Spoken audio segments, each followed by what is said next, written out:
As we open our Bibles in Proverbs chapter 14. And we're going to talk about courage. By the way, happy birthday Sister Resi. Mamaya kakantahan ka namin para sa iyong mismong araw na kaaraw ngayon. No? It's June 23. Bukas, birthday ni Juan Bautista at magpapasaan sa Pilipinas. June 24 yun. John Baptist Day. Right? At abutin na lang, Baptist tayo. Hindi natin kailangan magbasaan. Alright, so John o Proverbs chapter 14, 26, 27. Andiyan na po kayo?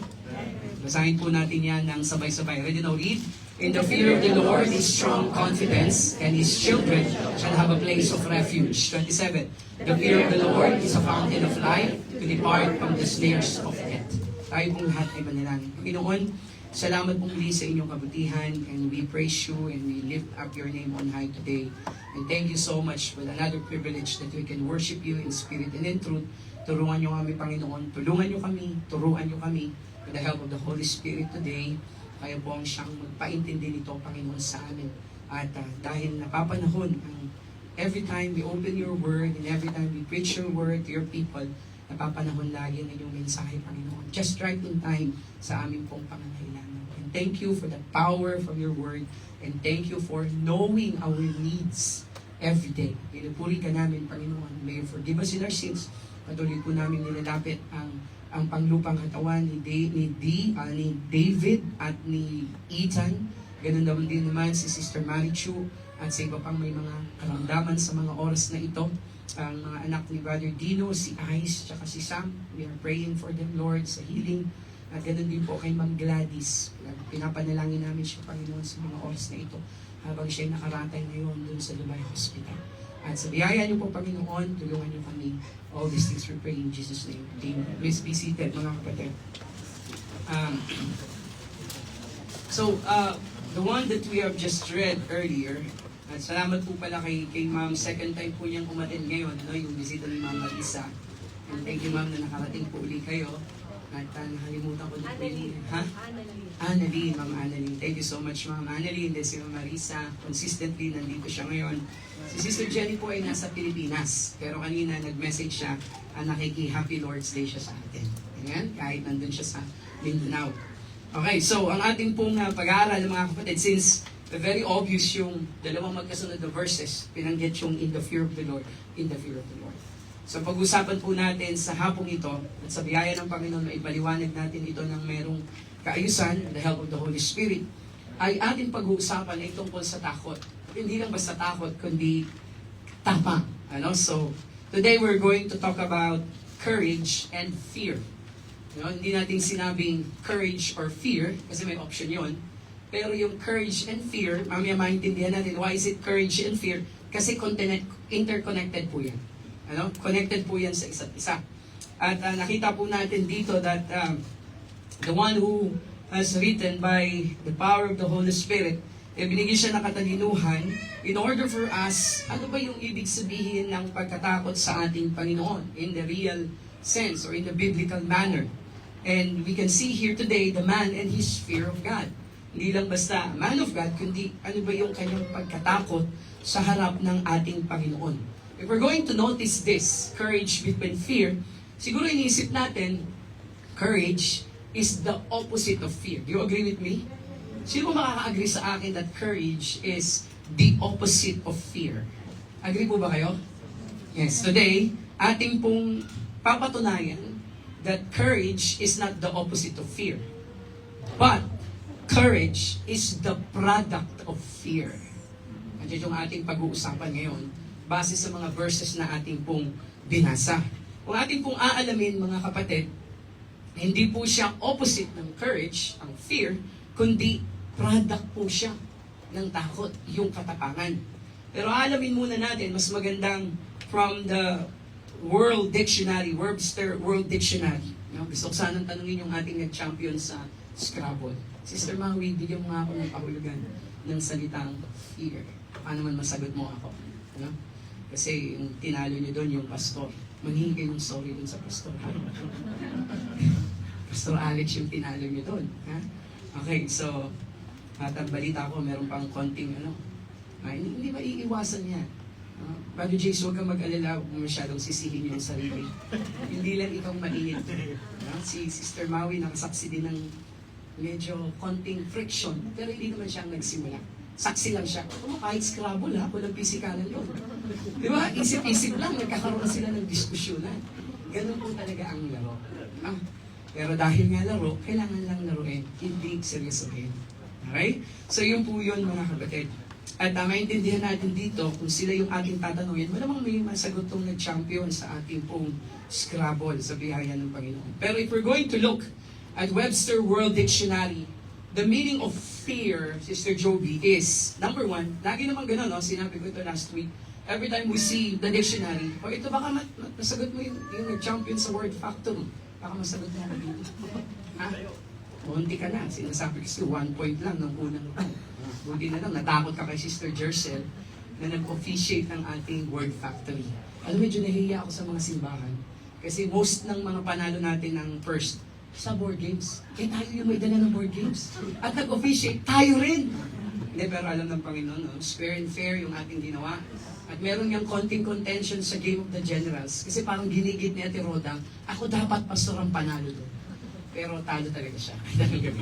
Ano? At naintindihan natin, lumaban tayo ng patas, mga kapatid. At yung ating naintindihan dyan, pag sinabing fear, merong first and second laging meaning yan. Okay, primary and secondary. But this time, it is exact opposite.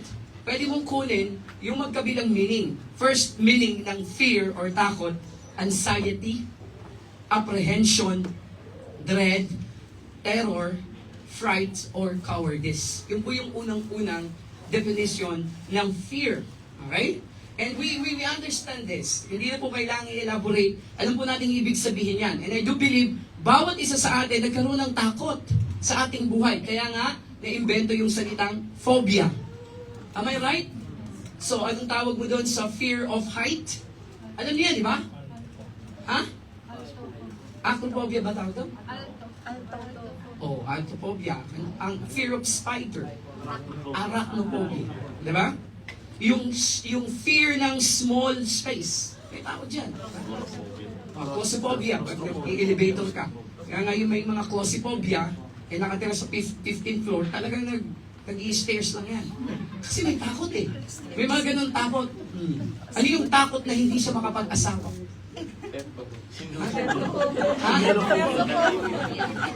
Brad, binigyan ka ng sarili mong phobia. Si brother, matalino. Ano? Teptophobia. Fear of not getting married. Teptophobia. Oy, Brad i-ano natin yan. I-suggest natin sa Webster. Okay? So, ano po yung tawag sa phobia sa tubig?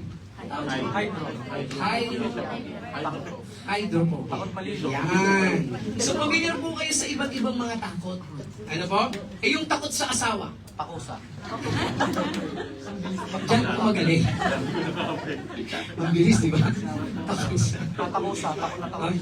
Yung takot naman ni Brother Hobbs, respect yun. Yun yung pangalawang meaning.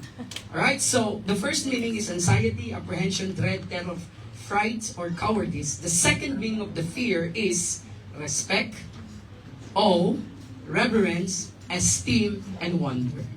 So yun po yung kukunin nating pangalawang meaning. Ang ibig sabihin po ng fear of the Lord, Brother Nim, ay meron tayong respeto sa mataas na form, yung awe, yung wonder, yung pagkalula or pagkamangha sa ating Panginoon, and then reverence, lubos na paggalang, at pag-esteem at wonder ng ating Panginoon. So, clear na tayo, hindi yung unang meaning ang ating kukunin, kundi yung pangalawa. So, sa madaling salita, mga kapatid, if we are going to fear God, we are going to owe God, reverence His name, and put wonder in the things that He has done or He is doing in our life. Yun ang ibig sabihin nun. At dahil yung totoong kahulugan ng fear of the Lord ay pagrespeto, paggalang, at pagkamangha sa ginagawa ng Panginoon sa ating buhay, that makes you courageous. Kaya talagang connected ang courage and fear.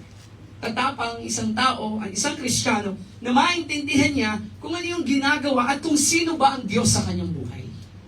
Okay? Kasi kung ang tingin natin sa Panginoon ay matatakot tayo dahil baka tayo ay paluin o baka tayo ay patayin ng ating Panginoon, we are not going to give Him the highest respect in our life. Kasi nga, yung mga magulang nga natin, we respect our parents when it comes to in front of them. Harap natin ang ating mga magulang, nire-respeto natin sila. Hindi tayo nagmumura, hindi tayo umiinom, hindi tayo nagbibisyo, ginagalang natin sila. Pero pag hindi na natin sila nakikita, we might disrespect them. Tama? Kaya hindi natin ginagawa ang paggalang sa Panginoon at lubos na pagmamahal sa Panginoon dahil sa Kanyang kung sino man siya sa ating buhay. Hindi dahil tayo ay natatakot when it comes to terror, but when it comes to reverence. Kaya ibig sabihin, kahit di natin nakikita ang Panginoon, at kahit nag-iisa ka lang, Brother Randy, you are going to fear the Lord when it comes to your reverence to Him. So gagawa ka pa rin ng maayos. Diba? Iiwas ka pa rin sa kasalanan. Kasi ang tingin mo sa Panginoon, yung pagkatakot mo sa Kanya, because of that high respect to Him. Dahil alam mo, na walang nakakaligtas sa paningin ng ating Panginoon. That's the truth. Pero meron sinabi ang Bible sa Romans chapter 1 verse 21. Anong sabi dyan, mga kapatid? Let's go there. Andiyan sa screen. Because that when they knew God, they glorified Him, not as God. Stop na tayo doon, mga kapatid. Yun lang yung gusto natin kuning praise. Because that when they knew God, they glorified Him, not as God.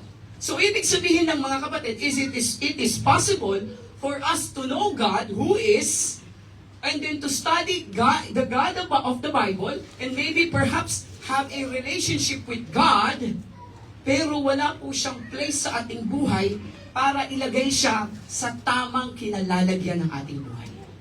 So, madaling salita, pwede tayong maligtas, tumanggap sa Panginoon, pero yung ituring na Diyos talaga ang Panginoon sa ating buhay, pwede natin hindi gawin. Pwedeng secondary lang siya. Are you following me? If you are claiming now that you are saved, pero may mga pagkakataon na kung saan hindi talaga natin nabibigyan ng tamang pagkatakot ang Panginoon sa ating buhay. We are not putting Him first in our life. So yun po yung katotohanan niyan. Kasi because that when they knew God, they glorified Him not as God. May mga tao na hindi nila talaga alam kung paano ilagay ang Diyos sa kanilang buhay. Always remember, mga kapatid, na ang ating pong relationship sa Panginoon ay napakahalaga sa Kanya. Okay? Pagkakataon na kung saan siya'y nagligtas para sa atin. Kaya dapat lamang na ilagay natin siya sa tamang pwesto sa ating buhay. In the proper place in our life. And in order, at kung ang isang Kristiyano ay magkakaroon lamang ng proper place of fear and worship and reverence toward God, and then, yung ating pagtrato sa Panginoon ay nagiging tama sa salita niya. Okay? So yun po yan, mga kapatid. Ano po ba yung proper fear of the Lord? Ano po bang itsura niya? Paano ba natin yan iintindihin? Alam niyo, mga kapatid, para mas madali natin pang intindihin yung ating pinag-uusapan in a practical way, di ba? It's interesting to know, tayo sa ating buhay, set aside muna natin ang ating Panginoon. We became awed, we become wonder when it comes to other things and personalities and happenings in our lives. Di ba minsan namamangha tayo sa mga bagay sa ating paligid? Yung mga tao na kung saan napakaraming pera, nakakamangha minsan silang tingnan kung paano sila namumuhay. At kung ikaw man, marami kang pera, ikaw din namamangha ka sa sarili mo kung ano yung pwede mong gawin. Yung mga tao na napakaraming talent. Ano? Siguro magbanggit tayo ng worldly personality. Taylor Swift. Napakamahal ng ticket yan pag pinanood mo. Diba? Nakapanood po ba kayo? Hindi nga ako makakapanood yan kasi mahal ang ticket. Diba? At kung meron man, napakalayo. Hindi na Taylor Swift yung makikita mo, Swift sausage na lang. Sa sobrang layo. Tama? Kasi ito yung mga tao na sobrang daming talento. Ako nung last Friday, naiingit ako kayo no? Godly Jealous. Kay Pastor Mike. Napaka-talented naman talaga. Halos lahat ng instrument, kayang-kaya niyang i-play.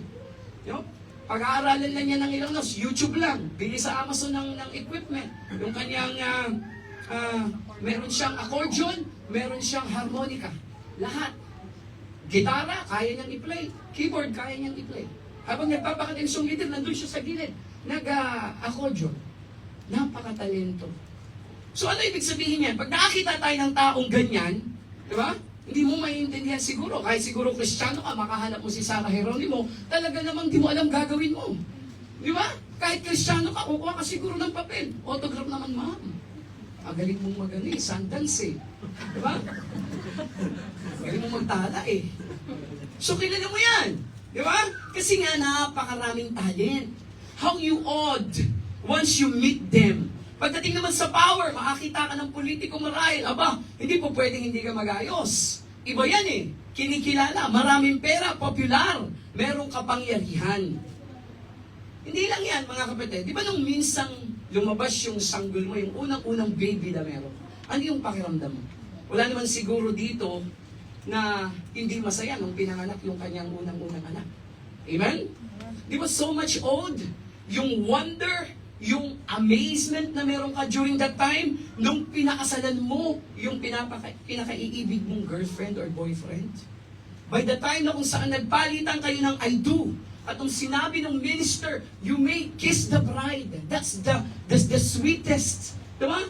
Praise or command na binigay sa iyo ng minister. Kasi sa wakas, mapapakasalan mo na rin yung mahal mo at magsasama na rin kayo. Hindi ba merong certain odds during that time? Sobra kang nasayahan. Sobra kang, tama? Kumbaga natuwa, na-amaze sa sitwasyon na yan, mga kapatid. And not only that, in simply going to a vacation. Ikaw ay pupunta kung saan man, at nakakita ka somewhere, sa isang bansa siguro yan, Armenia siguro yan, di ba? Doon sa Georgia, siguro yan. Yung si Brother Ian, nung nag-exit siya, sa Bahrain siguro yan. Gusto ko siyang tanongin, na-amaze ka ba sa airport ng Bahrain? Diba? Sabi ni Ian, pangit po. Diba?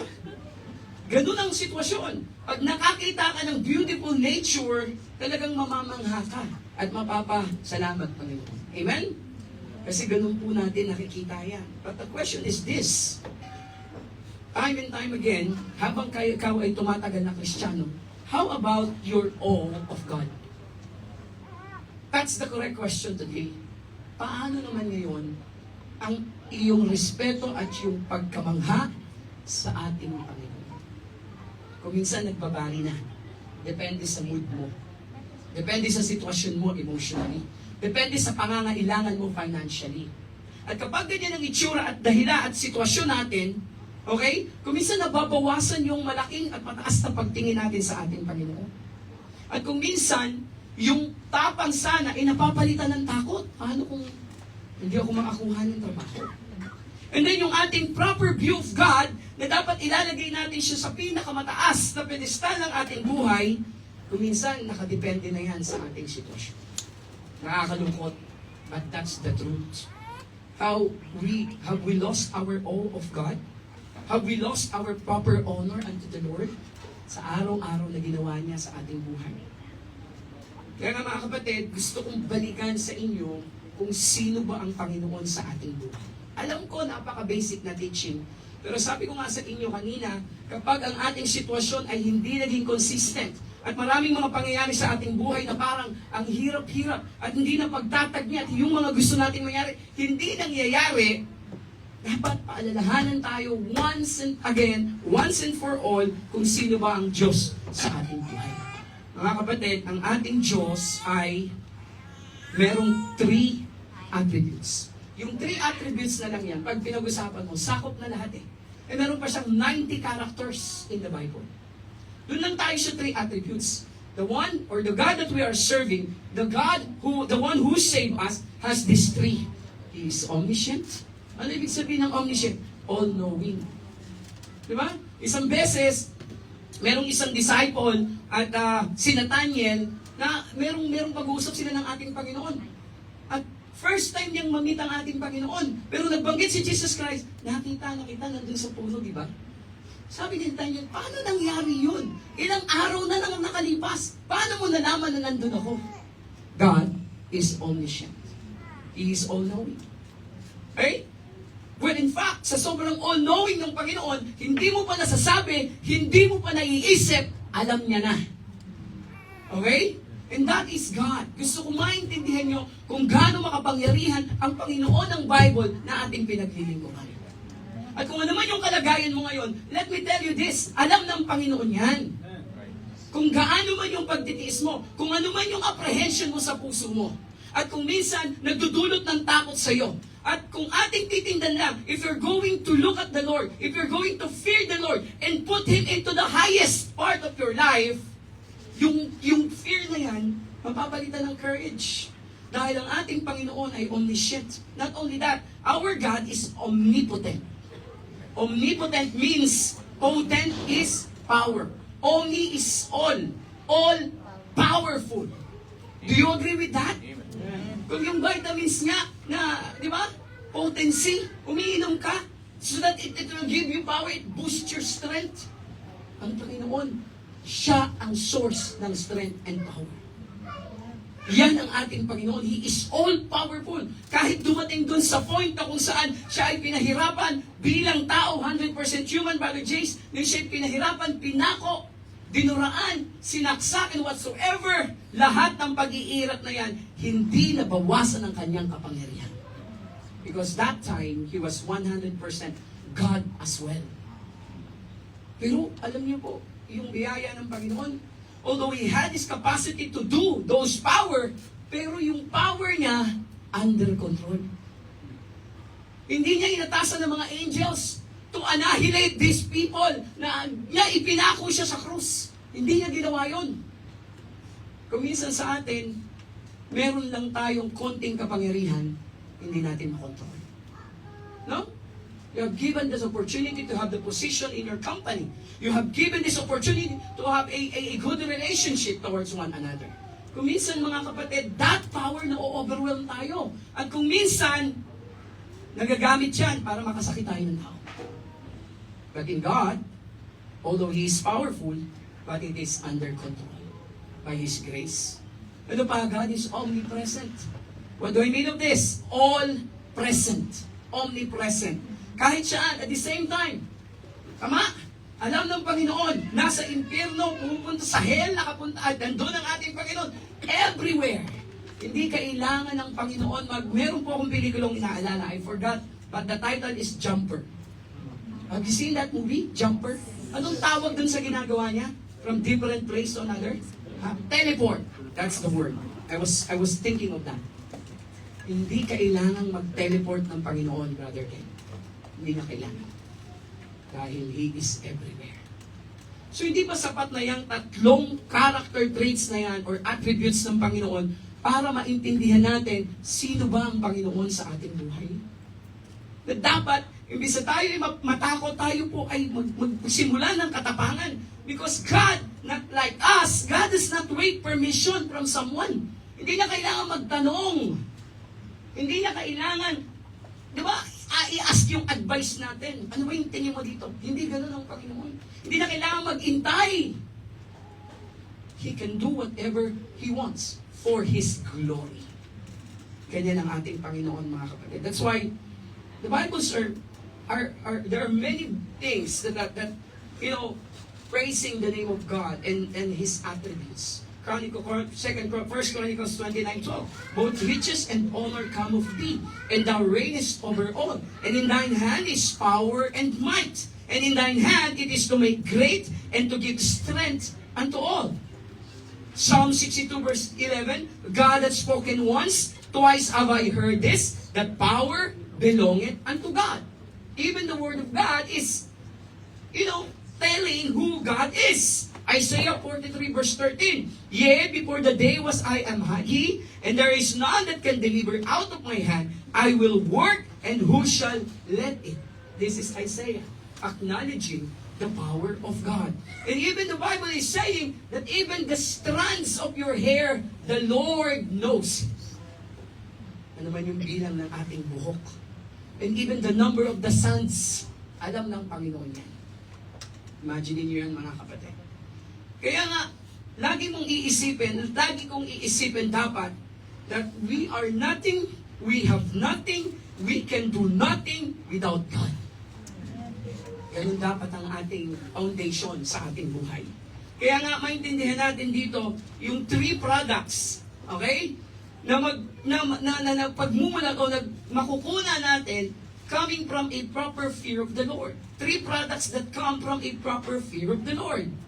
Number one, the fear of the Lord produces a brave belief. Ito yung unang-unang napoproduce ng pagkatakot natin sa ating Panginoon. Yung paggalang natin sa ating Panginoon. Ano sabi ng ating text? Proverbs 14:26, in the fear of the Lord is strong confidence. So, ibig sabihin, kung yung ating pagkakilala sa ating Panginoon, inilalagay natin siya sa mataas na part ng ating buhay, we are reverencing Him, we are the time na kung saan yung ating priority is to respect His existence in our life. Okay? It gives us brave belief. The fear of the Lord produces a brave belief. In the fear of the Lord is strong confidence. Mga kapatid, pinapatapang tayo yung pananampalataya na meron tayo. Pinapatapang yan ng ating Panginoon. Tingnan natin mga kapatid, saang mga bagay ba at parte ng ating buhay na kung saan meron tayong takot nung nakakilala tayo o yung bago tayong nakakilala sa ating Panginoon. Number one, or letter A, di ba meron tayong fear of friends during that time na nagtayo'y bago pa lang sa ating Panginoon? At by the way, yung courage o yung pagkatapang, hindi yan nagsisimula at hindi yan nakukuha dahil pinag-uusapan natin. Okay? Yung tapang mga kapatid, hindi yan nakikita at nakukuha dahil napakarami natin. And it doesn't come because we are big or we are tall. Yung mga kalaban natin nung Tuesday, mga 6-footer pa, di ba? Pero ang tatapang ng ating mga players, ang tatapang manakit, joke lang. No? Sinaktan kayo ng maraming beses, pero hindi naman kayo gumante. Makita natin dyan mga kapatid that it's not about courage because we are big, we are tall, we are many. Courage comes in the fear of the Lord. Doon po tayo tatapang sa ating paggalang at pagtratos ng tama sa ating Panginoon. It is the fear of the Lord that overcomes, letter A, the fear of friends. Diba yung ating sitwasyon dati? Yung bago pa lang tayo nakakilala sa ating Panginoon, we understand, mga kapatid, not only friends sa ating pong kasama sa bahay, kundi friends natin sa trabaho. Diba? We are all subject to a peer pressure.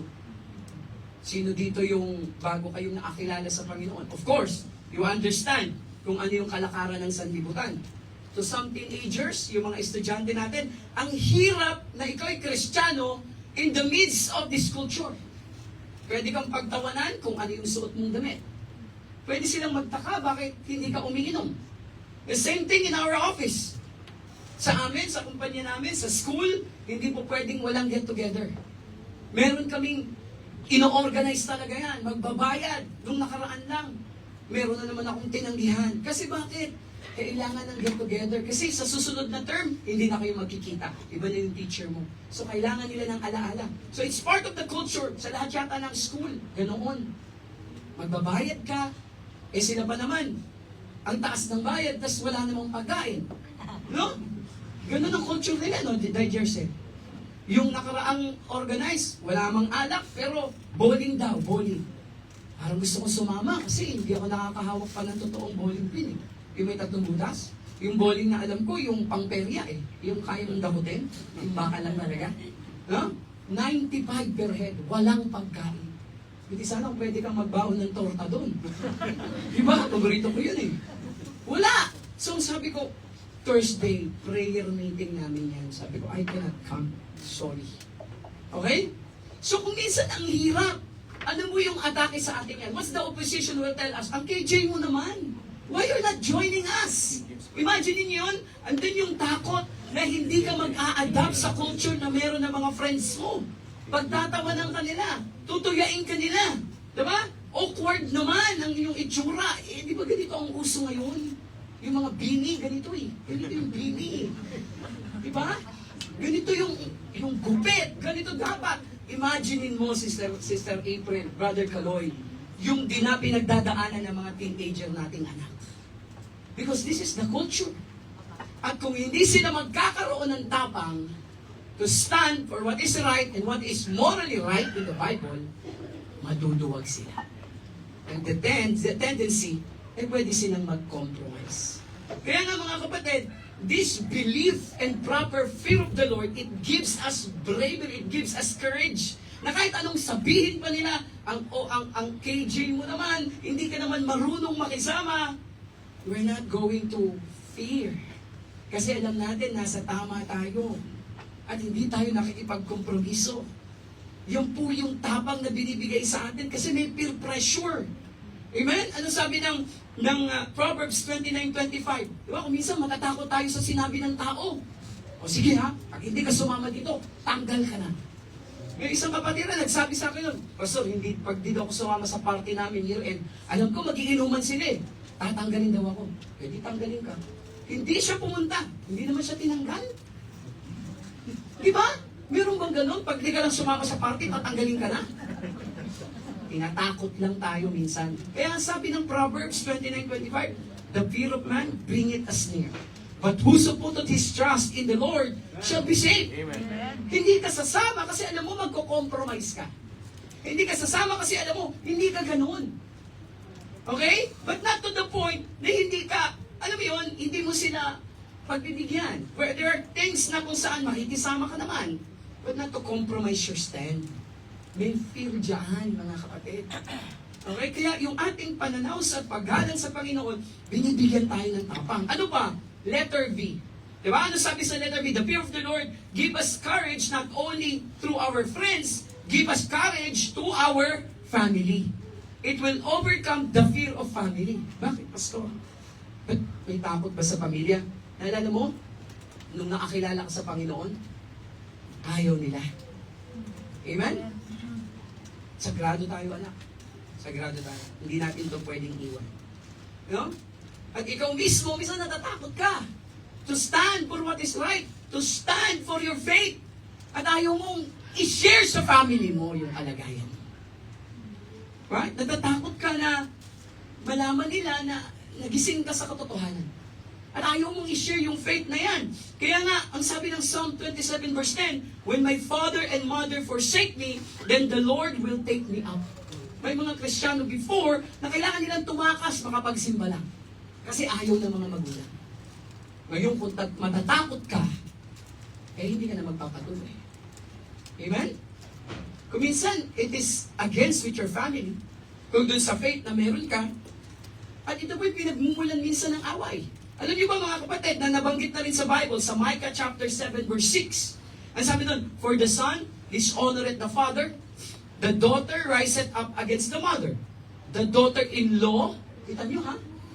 Nag-away-away against the mother-in-law. May nag-away-away sa Bible.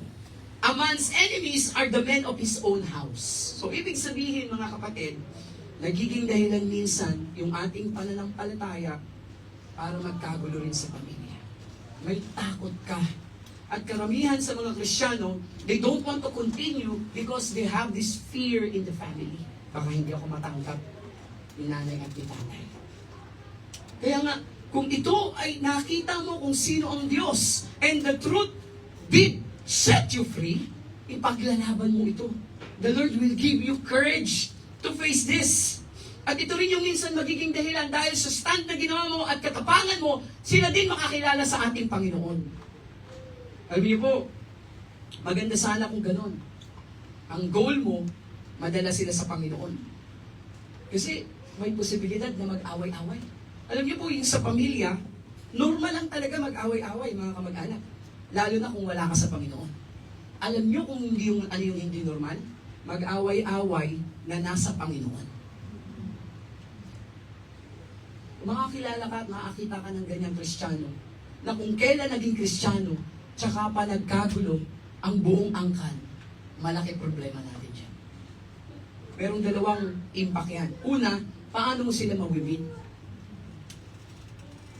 Ikaw na nakakaalam ng tamang katotohanan ng salita ng Panginoon. At hindi yan nag-a-apply sa iyong buhay. Diba? Ang sakit sabihin na, okay lang itong mga to, pag sa church. Pero sa mga kamag-anak niya, wala. Are you following me? Masakit yung. Una, ang impact, hindi na sila mawin. Pangalawa, ano bang baptisto? Kaya sabi nila, Sa totoo sila sa Panginoon, totoo yung kanilang reliyon, pero bakit ganun ang buhay nila? Ang napakasakit, yung bang pag-asa na yung nasa iyo, pag-asa na yung pinagmulan ng pamilya nyo, ng mga Kristiyano kayo lahat, pero hindi nakikita sa pamumuhay. Anong pag-asa pa ang meron? Eh di wala na. Are you following me? Kasi tayo, matapang tayong tindigan kung ano yung pagiging baptist. Ito yung tama. Walang ibang relihiyon. Ito ang tinatag ng Panginoon. Pero kung hindi makita yan sa buhay mo, wala yan. At yun pa yung maging dahilan para tuluyan silang mawala sa Panginoon. Kaya ingatan natin yung ating kalagayan. Normal na mag-away-away kung wala ka sa Panginoon. Pero kung nasa Panginoon ka, pwede pa rin mag-away, pero dapat naaayos. Mas nakikita yung mga positibo. Mas nakikita yung pagmamahal, yung pagbabahagi ng salita ng Panginoon sa pamilya mo.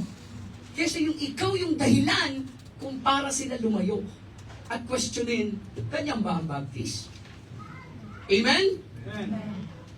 Ganyan po dapat. Inaalis ang pagkatakot.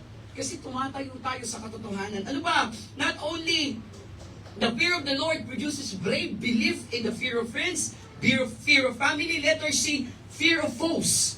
Diba? Katapangan sa ating mga kalaban. Anong sabi ng Psalm 118 verse 6? The Lord is on my side. I will not fear. What can man do unto me? Sino bang pwedeng manakit? Anong sabi ng Psalm 3:6? I will not be afraid of 10,000s of people that have set themselves against me round about. Si David, hindi siya natatakot. And actually, he was actually testified, he proved that when he actually defeated Goliath in his life. Higante si Goliath, pero hindi natakot si David sa kanyang paghamon at defeat sa kanyang kalaban at kalaban ng mga Israelita. Ganyan po ang nagagawa ng reverence at ng fear sa ating Panginoon. Di ba sabi ng Panginoon, minsan, hindi ko lang nalagay yung verse, di ba sabi niya, huwag kang matakot sa kumukuha ng katawan. Pagkus matakot ka sa kumukuha ng katawan at ng kaluluwa. Kasi pwede tayong mamatay eh. Kung hindi tayo save, impyerno. Amen? Pero kung tayo ay saved, kahit mamatay tayo, wala tayong aalalahanin. We are safe and secured in the Lord. Yan ang katotohanan. Hindi tayo natatakot. Tama? Pero nag-iingat tayo. That's why we're doing this. Kahit patago. Tama? Kahit ano man yung panganib na pwedeng kahinatnan ng gawain, hindi tayo natatakot. Kasi alam natin, ang Panginoon ang siyang mag-iingat sa atin at nagbibigay sa atin ng katapangan. Kaya yung boss mo, pwede kang matakot dyan. Pero I should say this, hindi lang naman siya ang boss. Pwede rin namang maghanap din ng ibang boss. Kung ito'y talagang hindi na, no? Malayo na sa katotohanan at ito'y lumilihis na sa salita ng Panginoon at yung kalagayan mo dyan, kailangan ng maghanap ng iba. So, we don't fear in this foes or these people kasi alam natin, nandiyan ang Panginoon sa ating side. Ano ba? Not only the fear of the Lord produces brave belief when it comes to fear with our friends, fear of our family, fear of our foes, letter D, fear of finances. Tama? O si Brother Lim ngayon, ay Brother Habs ngayon, wala siyang trabaho. Siguro iniisip niya, or hindi man niya iniisip siguro, pero minsan sasabi sa isip mo, grabe. Diba? Nawala na ako ng trabaho. Ano na yung mangyayari? Siguro iniisip natin minsan, pag nagbigay ako sa Panginoon, baka mamaya wala na akong kainin. Amen? So ito yung pinupunto natin dito ha. Basta mamaya, pag binigay ko yung aking tithes and offering, mamaya kapag binigay yung aking commitment sa mission, baka mamaya, wala na, hindi ko na maabot yung mga pangarap ko sa buhay. Mga kapatid, nandiyan ang fear na ibibigay sa iyo ng kaaway. Pero alam nyo, dito sa church natin, I can testify na hindi naging hadlang yung giving nila sa goal nilang makabili ng bahay. Sa goal nilang makabili ng lupa. Hindi mo naman dapat ialis yan. Ama, kasi part ng pangarap mo yan. You have to provide for your family. Pero not for the sake na yung responsibility natin sa Panginoon ay hindi natin mabibigay. Nandyan ang takot. Paano kapag nag-text ako, ito na nga lang yung sahod ko. Pero may mga Bible verses na nagsasabi, ba't tayo matatakot? Philippians 4:19, but my God shall supply all your need according to His riches in glory by Christ Jesus. Yung text na ito, yung verse na ito, applicable to kapag nagsusupport ka sa misyon. Kung ikaw'y suporta at sinusuportahan mo mga missionaries, sabi si Brother Habs, he is very faithful when it comes to the support of the missionaries. Bukod sa kanyang commitment, faith promise, nagsusupport yan kay Pastor Ricky personally. Sinabi sa akin, Pastor, hindi niya sinasabi sa akin, ha? Pastor Resi, si Brother Habs, gusto ko lang ipaalam sa'yo na nagsusupport yan sa akin personally. Imagine niyo. Nung nawalan siya ng trabaho, sa loob sabi ko, hindi pababayaan to ng Panginoon. Why? Kasi He's been faithful in supporting the missionaries. May Bible verse tayo dyan. Ano pa? Anong sabi ng Psalm 37 verse 25? I have been young and now I'm old, yet have I not seen the righteous forsaken, nor his seed begging bread. Kasi ang mentality natin laging baliktad. Ang gusto natin puro kuha, walang bigay. Sa Diyos hindi, magbigay ka and then I will supply for you. Kaya dapat mabago yung paradigm. Kaya ka nga save. Nabago na yung pag-iisip. Nabago na yung buhay. Dating madamot, ngayon nagbibigay na. Para sa Panginoon. Alam mo, lagi kong pinapaalala sa sarili ko, dati na ang dami kong bisyo. Napupunta lang sa pagkasira ng katawan ko. Anong gusto kong marating nung nagbibisyo ako? Friends? Yung mga kabarkada natin sa totoo lang sa labas, majority, nasa in all ha. Pag wala ka ng pera, wala ka na. Iwan ka na. Ganun ang mga unsaved friends natin. Kung kailan, hindi ko sinasabing lahat po again. Pero ganun ang mentality kasi wala naman sa Panginoon eh. Kaya sabi ko, ngayon ko pa ba naman ipagdadamot to na alam ko kung saan pumupunta. And I have proven the Lord for how many years in my Christian? 24 to 28 years. I am enjoying the fruit of my labor to the Lord. At kahit minsan, hindi niya po kami pinabayaan. Sinabi ko na po, alam niyo na po yung buhay ko in the past. Na feeling ko ang yaman-yaman ko ngayon if I'm going to compare my life before. May mga bagay, di ba? Nung time na wala tayong pera, gusto nating kumain ng kung ano. Ngayon naman pwedeng may pambili ka na, ayaw na natin kumain. Kasi bakit? Tumatanda na eh. Nag-iingat na rin tayo eh. Mga kapatid, you don't fear your finances. Lalong-lalo na kung ibinibigay mo yan para sa Panginoon. We have so many Bible verses for that. And then not only that, the fear of the Lord produces a brave belief. We have now number 2. Ano sabi nung Proverbs 14b? Kasi di ba yung Proverbs 14a, in the fear of the Lord is strong confidence. Yung Proverbs 14b, 26, ano sabi niya doon? And his children shall have a place of refuge. Refuge. Ano yung point number 2 natin? A proper fear of the Lord produces a safe shelter. Refuge is shelter. So, kapag daw nakita natin yung totoong tama, biblical, Brother Tep, na pagtrato sa ating Panginoon, God will provide safe shelter. Do you agree? Yes. Alam niyo po mga kapatid, hindi lang yung security na meron tayo, pag tayo'y namatay, dito rin meron tayong security habang buhay pa tayo. Alam niyo po, yan yung number 1 reason kung bakit nagripa na ngayon yung mga CCTV camera. Tama? It's because of security. Dati naman walang ganyan. So, lumayaman na ngayon or nagkakaroon na ng malaking profit yung mga company na ang kanilang goal is to provide security. Hindi lang basta CCTV. Sa sasakyan, Brother Mark, meron din silang business dyan when it comes to security. Sa bahay, meron. Sa school, meron. Sa mga companies, meron yan lahat. Sa phones, may mga security yan. Kasi nga, yan ang kalakaran ngayon. Pero alam niyo mga kapatid, pagdating sa security, I don't know if you agree with me. Do you know that you are not safe here? Kahit ano pang security yan. Walang safe sa mundong ito. Amen ba? Walang safe. Kahit mayayaman. Well, actually, yung mga mayayaman yan, number 1 target. Tama? Just this morning, meron kaming chat group kasi sa school, nag-forward, dun mismo siguro sa lugar nila nangyari. Alam niyo po ba na sobrang init ngayon? Ewan ko doon ha, Thursday pa o Wednesday, na-record yung 49.9. Okay? Ganun katindi. May nagliyab na sasakyan doon sa Maidan banda at pinorward, pinakita. At halos nag-melt, Brother Lance, yung bumper ng sasakyan. Sa sobrang init. Hindi ko alam kung sa galing ba sa engine whatsoever, pero nagliyab siya. At ang sabi doon sa news, yun yung number one reason. Sobrang init. Hindi ko alam kung ano yung komplikasyon sa loob ng sasakyan. Pero mga kapatid, kung ano minsan yung iniingatan natin, hindi naman natin 100% yan na maiingatan talaga. Are you protecting or securing your job? Hindi. Hindi. Pag ako natanggal, malulugi itong kumpanya. Sino sabi sa'yo? Si Brother Hubs natanggal, may ipisalat ka pa rin. Wala. Wala na silang care kay Brother Hubs. Yun ang reality. Pero pag-pray niyo siya, gusto siyang ibalik sa ipisalat. Siguro parang hindi kumpleto ang ipisalat kung wala siya. Diba? Diba? Silat lang sila, silat. Kailangan kanila pag-pray niyo si Brother Hubs. Kahit anong ingat natin, kahit anong galing natin.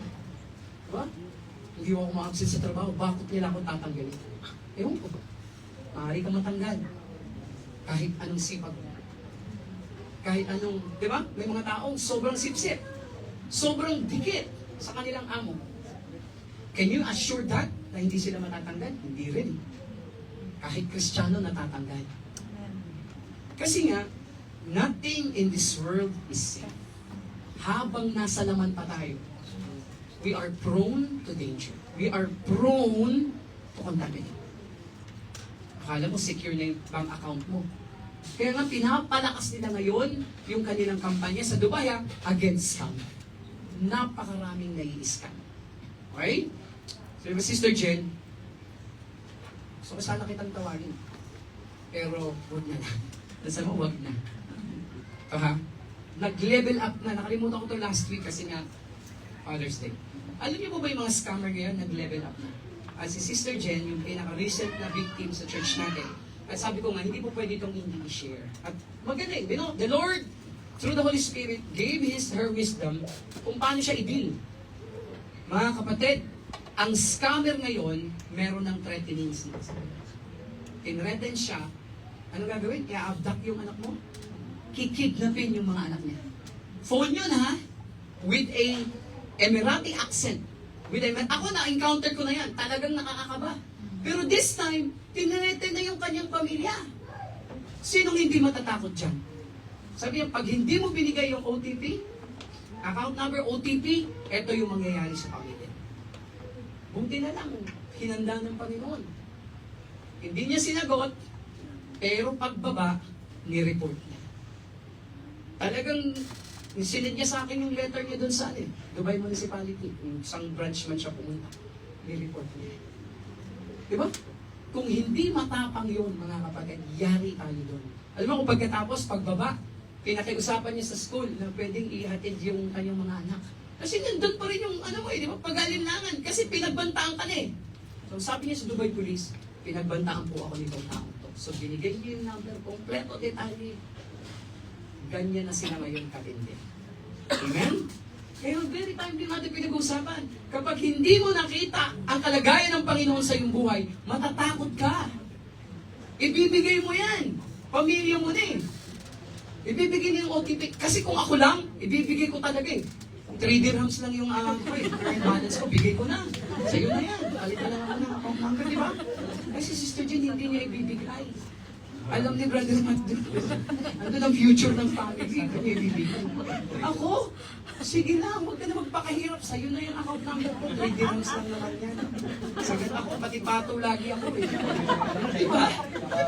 Bahala ka sa buhay mo. Bibigay ko mo yun ang gusto mo. Diba? Kaya lang sa loob pa lang, ubos na yun. Diba? 3 dirhams. Mga kapatid, very timely. Kasi nothing is safe here in Dubai. Nakaraan dito, kanina lang, or nung tawag dito, yung bago yun, mas maganda sigurong illustration dun sa video. Pero yung A, saan magsisimula yung tinatawag na pag-iingat ng Panginoon sa atin? Ano? Yung safe shelter na yan, it will always start with our security in the Word of God. Yung katotohanan ng salita ng Panginoon. It starts with secured place of truth. Di ba maganda na tayo nabubuhay sa lupa na meron tayong seguridad sa salita ng Panginoon. Ito hindi mawawala. Ito hindi mananakaw sa atin. So, pinag-uusapan natin spiritual things, eternal life, eternal truth. So, kung lahat ng yan mawawala sa atin in an instant, kung sino man ang nagtitake advantage na yan, minsan, di ba, ang ating asawa pwedeng mawala sa atin, ma-fall out of love, maghanap ng ibang pag-ibig. Kahit po Kristyano, meron eh.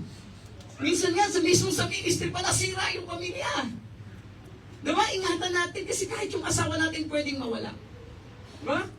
Kaya ang goal natin, magpapangit tayo. Papangit tayo ng papangit. Para hindi sila maghanap ng iba. Hindi, baliktad ata. So, ganun po mga kapatid. Ito po yung gusto nating maintindihan. Napakagandang makita na we have a safe shelter in the Lord. It will always start with secured place of truth. Diba?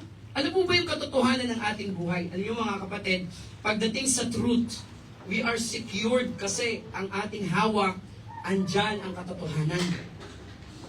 So let's talk about truth sa ating pong buhay, yung Bible. Minsan nag-iisip ka siguro, ano ba yung katotohanan sa ating pong buhay? Pwede ka bang makakuha ng katotohanan ngayon, Brother Manuel, sa social media? Hindi. Pwede bang katotohanan sa news? Yung news minsan, ni-report, tapos kinabukasan, iba naman. No? Nag-news na babagyo sa Metro Manila. Ang bagyo pala sa Cebu. May mga ganun. Talagang pagdating sa katotohanan, wala, lalo na sa social media.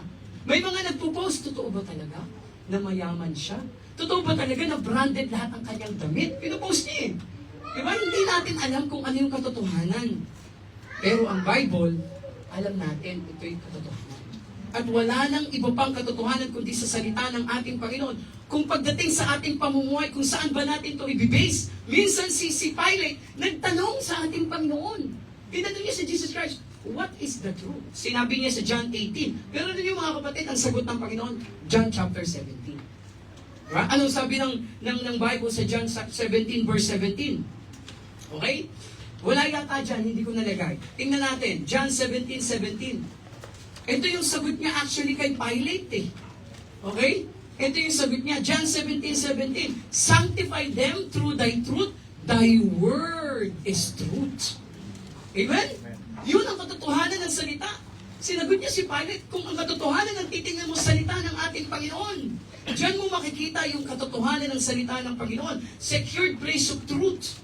Kaya sabi niya sa Psalm 119 verse 160, thy word is true from the beginning, and everyone of thy righteous judgment endureth forever. Psalm 119 verse 89, forever, O Lord, thy word is settled in heaven. Isaiah 40 verse 8, the grass withereth, the flower fadeth, but the word of our God shall stand forever. Hindi ba secured truth? Kaya kung meron ka mang pagbabasihan ng iyong buhay, dito na sa katotohanan ng salita ng Panginoon. Huwag ka na maghanap ng katotohanan sa labas. Dahil ang katotohanan ng salita ng Panginoon ang siyang magbibigay sa iyo ng kaligtasan. There is safety and there's a safe shelter in the truth of the Word of God. Saan ka ba naligtas? Di ba sa salita ng Panginoon? Your faith, by grace, in the Word of God. Hindi mo malalaman ang kaligtasan kung wala ang Bible. Kaya yan yung supply ng ating kaligtasan at safety. Not only that, mga kapatid, not only a safe shelter starts with secured place of truth, letter B, safe shelter will also gives us security when it comes to the promise of tomorrow. So ito rin yun. Yung ating buhay dito sa lupa, alam natin yan, panandalian lang. At kung minsan, nagkaroon din ng tanong ang mga disciples during that time. Ano? At ang pangako ng Panginoon sa atin, mga kapatid, is going to be eternally. Eternal. God's children have a place eternally. We are not secured in the Word of God, but we are secured in the Word of God, but we are secured also in the world to come. Yan ang plano ng Panginoon sa atin. Minsan po nagkaroon ng issue si Thomas during that time. And he actually asked the Lord about their feelings. Kagaya ng mga disciples, nararamdaman din natin ito minsan. Okay? Kaya in-address ng Panginoon sa John chapter 14 verse 1 to 6 kung ano man yung anxiety and fear ng kanyang mga disciples. Jesus addresses His disciples in John 14. Maybe they are during the time they were feeling what we are sometimes feeling today. Meron tayong apprehensions. Paano pag nangyari, Lord? Ano na ang mangyayari sa susunod na kabanata ng ating buhay? Kaya ang sabi niya in John 14 verse 1 to 6, let not your heart be troubled. You believe in God, believe also in me. In my Father's house are many mansions. If it were not so, I would have told you, I go to prepare a place for you. And if, by the way, the Lord is talking about heaven. Amen. Alam niyo po, dito sa Dubai, nagkakagulo tayo sa gold. Parang tingin natin, pag may gold ka, that's the most expensive investment that you can earn from your hard work in Dubai. Mga kapatid, sa langit, accessory lang yan. Nilalakaran. It actually described in the Bible kung anong itsura ang pupuntahan natin. Because we have security in our refuge or in our place or shelter in the hands of the Lord. In my Father's house are many mansions. Verse 3, and if I go and prepare a place for you, I will come again and receive you unto myself, that where I am, there may be also. And whither I go, ye know, and the way ye know. Thomas said unto him, Lord, we know not whither thou goest. And how can we know the way? Verse 6, Jesus said unto him, I am the way, the truth, and the life. No man cometh unto the Father but by me. Ano yung tanong na meron ka sa puso mo? Sinagot lahat ng Panginoon during that time. Lord, anong mangyayari sa amin dito? Sa aming buhay. Tama? Kapag nawala ka, saan kami pupunta? Ang sabi ng Panginoon, ako ang daan. Kaya nga, kung ikaw ay nasa daan ng Panginoon ngayon, kung nasa katotohanan ka na salita ng Panginoon, huwag ka nang umalis. Huwag ka nang maghanap ng ibang way. Kaya nga sabi ng Bible, kung ang tao kasi naghahanap ng ibang lugar at ibang kanyang gustong daanan. As much as possible, ina-avoid ng mga tao ang daan ng ating Panginoon. Kaya nagkakaroon ng katakot-takot na paghihirap sa buhay. No? Walang masumpungang kapayapaan, walang masumpungang pag-iingat sa harap ng Panginoon. Sabi po kung bakit kaya hindi tayo dapat natatakot na anytime, any moment na mamatay tayo? Kasi we are secured up to eternity. Yun yung point doon na hindi ka matatakot kahit anong mangyari sa atin dito. Kaya nga last Saturday, kahapon kagabi lang, we ministered doon sa sinabi ko sa inyo last week. And finally, napuntahan namin siya. At ininda ko na yung sarili ko sa aabutan. Talaga namang nakakadugo ng nakakarugtog ng damdamin na makakita ka ng kababayan natin na nakaratay din doon sa Dubai Hospital. Kita nyo ha, hindi ito kasama natin sa church, hindi nga ito Baptist, hindi rin marahil Christian. Isang kababayan na nangangailangan, maaaring dumalaw or yung panalangin. Siguro talagang thankful siya doon. Kaya kahit hindi na kami kilala, pinuntahan namin siya doon at nirepresent namin si Sister Bell. Which is hindi naman talaga si Sister Bell. Kasi yung nakasabay niya sa bus, na ini-invite niya dito, yun pala ang punta niya sa Dubai Hospital. So si Ma'am Gladys ay nagtiwala sa atin kung ano yung kanyang kalagayan. So I want to share this to you para magkaroon ka ng eye-opener na kung ikaw ligtas, hindi ka dapat matakot.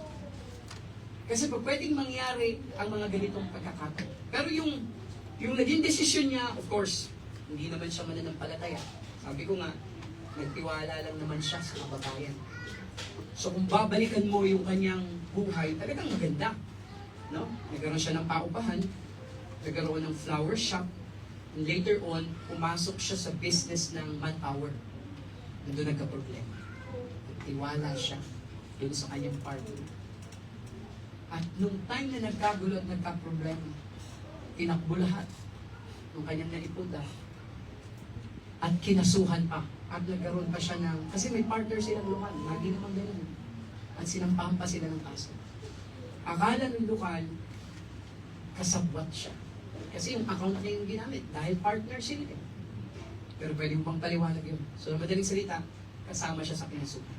Ang kalagayan niya ngayon, kailangan niyang umalis dun sa kanyang inupahan, Wala siyang pambayad, walang trabaho, dahil meron siyang sariling visa, businesswoman siya. 3 months bedridden. Nung time na nandun kami, nag-uusap, papalitan na siya ng diaper. Hindi na kayang gawin yun sa kanya sarili. Wala pang 50, matanda pa ako. Imagine niyo. Sa nagsimula ang sakit, doon sa stress na nangyari sa akin. Single mom, 2 ang anak sa Pilipinas, walang kamag-anak dito. Yung nagbabantay sa kanya, kaibigan ang dami. At yung mga dumadalaw, mga nagmamalasakit niya. Imagine niyo yun. Ilagay mo yung kalagayan mo sa kalagayan niya.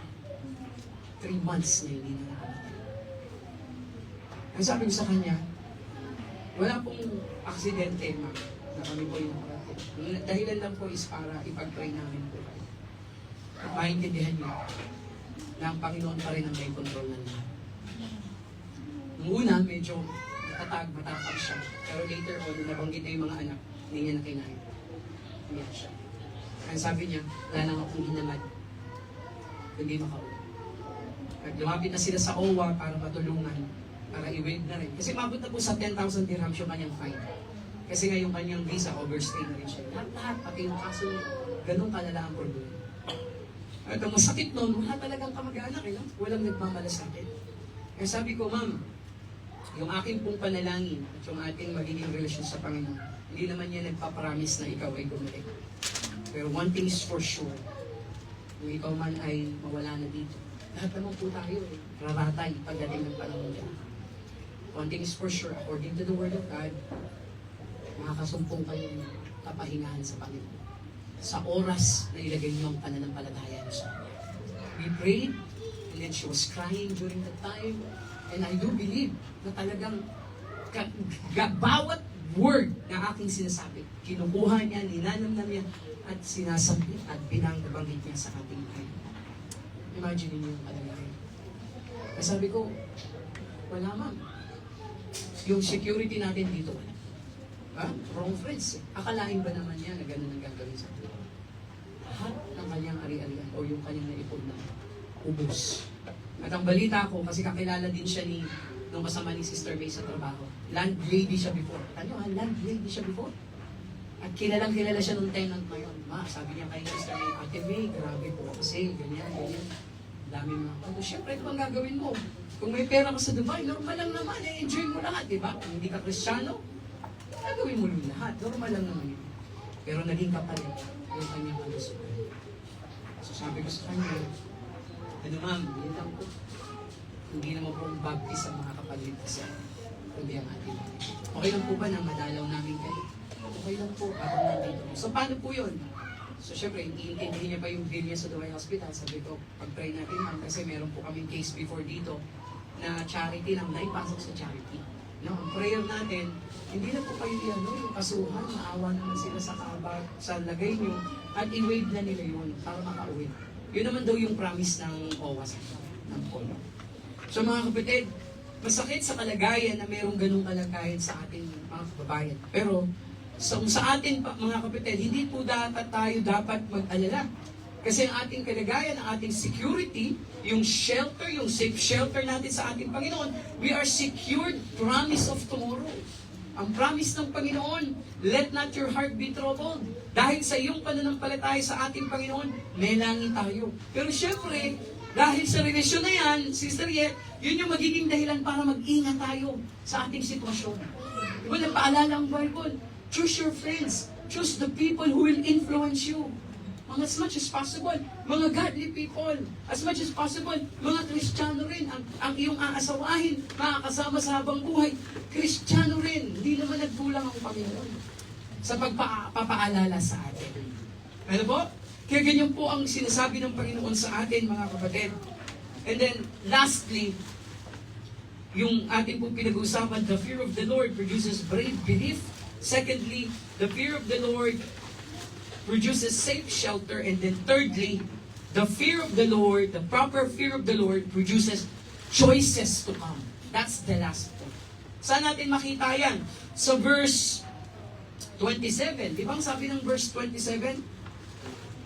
Proverbs verse 27. Kasi verse 14, 26, 27 naman tayo.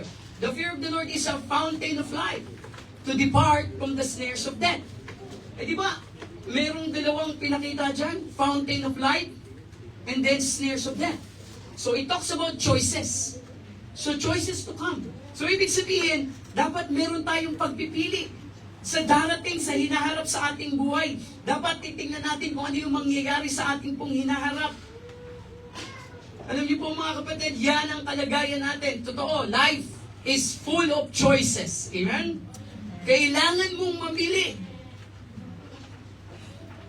At kung meron na tayong promise of tomorrow, nung tinanggap natin ang Panginoon bilang isang tagapagligtas, we already have this safe shelter in the Lord. Aba, you made the right choice. Amen? You made the right choice. Kaya kailangan, dapat kung ready tayong mamatay, dapat o bago pa tayo maging ready sa ating buhay, dapat ready din tayo sa ating pong kamatayan. Dahil ang buhay natin, it is always the opportunity to prepare to meet God. Yan yung paghahanda natin ginagawa. That's why you have to choose wisely. Because eternity is forever. Pray to the Lord and think about it. Talaga bang tinanggap mo ang Panginoon? Do you really made the right choice? Tinanggap mo ba talaga ang Panginoon sa iyong buhay? Pinili mo ba talaga ang Panginoon sa iyong buhay? Because eternity is forever. The fear of the Lord, we can say that we have a safe shelter in heaven. That's why here, choices to come. Alam niyo ba mga kapatid, yung ating pong future, or yung things to come, lahat yan nakadepende sa ating choices. Amen?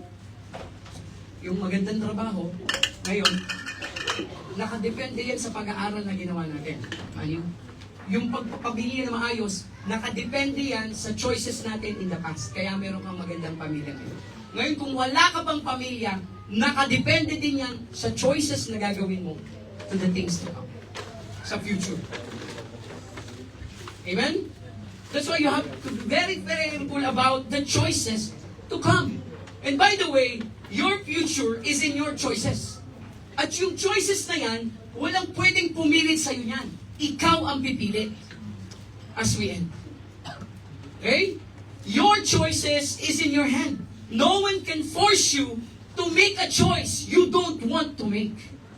Kaya hindi mo pwedeng sabihin, hindi, ayoko sanang mag-asawa, ba't ko ba siya napangasawa? Ikaw ang pumili niyan. Eh, may arranged marriage ko. Si Brother Stalin, may arranged marriage sa kanila, pero pumili siya na hindi magpa-arrange. Are you following me? Kahit sabihin mong arranged marriage, pwede ka pa rin pumili niyan eh. You can have your choice. You can make a choice. Ito po ang kagandahan ng choice. You have this power. At walang pwedeng magdikta sa iyo. Kaya nga nandito ngayon because you made the right choice. Pumunta ka dito. Walang pumilit sa iyo. Kasi alam mo, kung pumunta ka dito, napilitan ka lang, aba, alam ng Panginoon yung puso mo. Walang blessing yan. You Kaya dapat, naging maayos ang lahat. Because we have to get to choose our future. Okay? At pagdating sa choices, mga kapatid, the choices of the Lord is not complicated. Pag tayo nag-test, nagko-quiz, maraming multiple choice, di ba? Pero sa ating Panginoon, laging dalawa lang. Simple lang ang Panginoon. The choice are not complicated with God. Sino lang ang nagpapakomplicate? Tayo. Dalawa lang ang binigay ng Panginoon, fountain of life, snares of death, pero tayo ang dami. Sinabi ng Panginoon, ito yung sundin natin, meron tayong ibang, baka namang pwedeng ito na lang. Ganyan kasi tayo. Ano sabi ni Deuteronomy chapter 30 verse 19? I call heaven and earth to record this day against you, that I have set before you life and death, blessing and cursing. Therefore choose life, that both thou and thy seed may live. It's either you will choose blessing or cursing. Tama? Ano ba yung gusto mo sa hinaharap? Gusto mo bang lumago spiritually? Then choose the way of God. Stay in the will of the Lord. Gusto mo bang i-bless ng Panginoon yung buhay mo? Then be obedient. Kasi kung hindi, the Lord will curse. There is a consequence sa disobedience na ating ginagawa sa Panginoon. So our choices, it will always depend in our hands, in our life. Kaya nga choose wisely, mga kapatid. Sa mga hindi pa nakakilala sa ating Panginoon, it's either you choose the fountain of life, which is the Lord, the one who is given to us, is giving to us, through Jesus is the way, the truth, and the life. Sa ating mga bisita, if we are not going to accept the Lord Jesus Christ, the only way going to heaven is Jesus Christ. No Jesus, no heaven. Simple. Not complicated. Fountain of life, meaning salvation. If we're not going to accept Jesus, then we are going to experience snares of death, physically and spiritually, in heaven. So mga kapatid, ano pong sabi pa ano pa yung mga choices na ating kailangang i-consider? Letter A, we have earthly choice. Tama? Habang nabubuhay pa tayo, meron tayong earthly choice. Anong sabi ng Matthew 6:24? Matthew 6:24 sa ating earthly choice. No one can serve two masters. For either he will hate the one, and love the other, or else he will hold the one and despise the other. You cannot serve God and mammon. While living here on earth, if you're a Christian, you can also choose kung saan ba tayo magpapa-under ng kapangyarihan. Kapangyarihan ng kaaway, kapangyarihan ng laman, o kapangyarihan ng Espiritu. Amen? Either choose one. You cannot serve two masters. Ano sabi ng 1 Corinthians 10:21? You cannot drink the cup of the Lord and the cup of the devil. Ye cannot be partakers of the Lord's table and of the table of the devil. Maliwanag, mga kapatid. Yung earthly choices na yan, laging dalawa. At nais ng Panginoon mong i-consider yan. If you're willing to follow the Lord, then do what is right to the Lord. What is biblical? What is the will of the Lord? And if you are willing to suffer loss, okay? Do what you want in your life. Not only that, mga kapatid, earthly choices. Ibig sabihin lang, kahit ikaw ay Kristiyano, pwede ka pa rin magkamali sa iyong choices. Kahit alam mo na sa ligtas ka, pero may mga choices pa rin. Pwede ka magkamali. Pwede ka pa rin magtiwala sa mga unsaved believers. Pwede ka pa rin tumanggap na maliligaw na unsaved. Nasa iyo pa rin yan. But again, the Bible has given us a lot of warning pagdating sa bagay na ito. Hindi po pwede na sasabihin mo, oh, nandyan ako sa Sunday. Okay ako sa Sunday. And then from Monday to Saturday, you are not okay. You cannot serve two masters. You're not saying, you're coming, you're praying, you're reading the Bible, but your life ay hindi naman ipinapakita ang totoong pag-ibig. Are you following me? Dapat isa lang. If you choose the master, which is the Lord, dapat i-apply mo yung iyong natutunan. Unang-una sa ating pamilya at sa ating mga kamag-anak. If we are, give importance to our family as our Jerusalem, right? Kita nyo, paano natin maaabot yung mga Judea natin at yung ibang mga tao na hindi naman natin kadugo kung yung first na dapat nating abutin, hindi pa natin naaabot. At yung ating patotoo ay hindi tama sa harap nila. So kailangan muna nating asikasuhin yan. Because the Lord loves them at we love them in the flesh. Kasi kapamilya at kadugo natin sila. Kailangan maintindihan na yan. At sa pagpili natin na yan, mga kapatid, we always choose what is the Lord, what is in the Spirit. Huwag tayong magpadala sa ating laman. Huwag pa tayong magpadala sa ating mga emotions. Lagi kong pinapaalala yan kay Brother JC nung Tuesday. Brad, naiintindihan ko yan. Naglalaro din ako ng basketball, but at the end of the day, relationship is more important. Testimony is more important. One day event lang to. Gusto mo bang maalala? Na pag natapos to, nag-champion nga tayo, pero yan si Brother JC, ang galing-galing. Pero pikon yan. Pero naninira yan.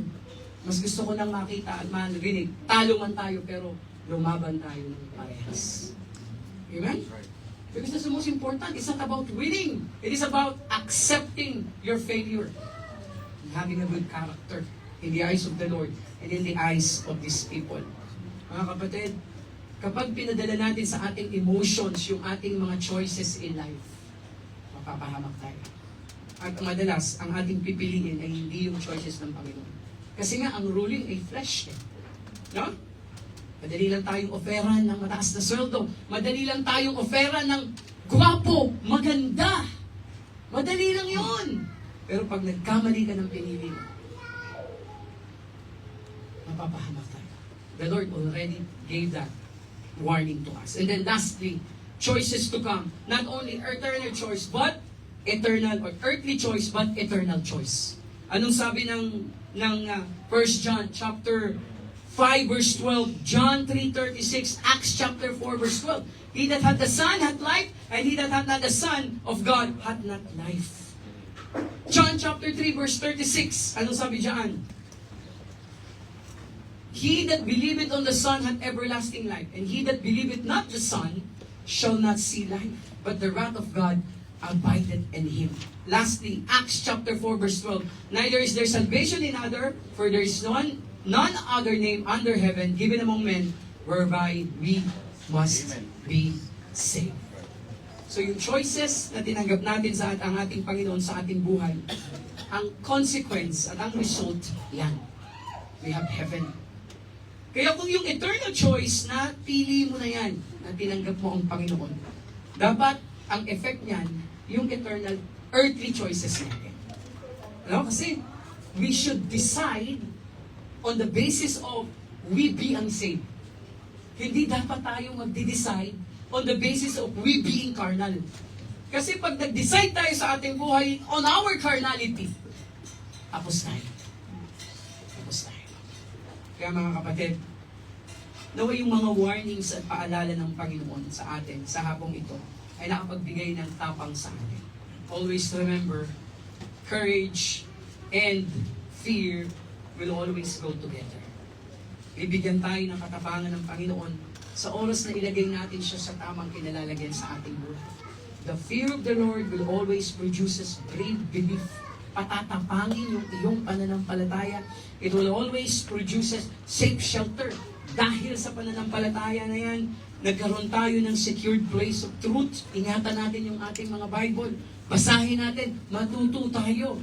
May impluwensyahan ito ang ating buhay. And we have this secured promise of tomorrow because of that courage that we have, because we revere the Lord in our life. And then the proper fear of the Lord, it will always produce choices to come. We have already chosen the eternity. But now, yung earthly choice, sa araw-araw natin yung pipiliin. Am I going to serve God? You choose. Am I going to serve myself? You choose. It's either you serve, you surrender to the Savior, or you surrender your life to yourself. Dalawa lang lagi yun of selfishness. So mga kapatid, tayo pong lahat ay magsitayo. And shall we have a moment of prayer? Panginoon, salamat.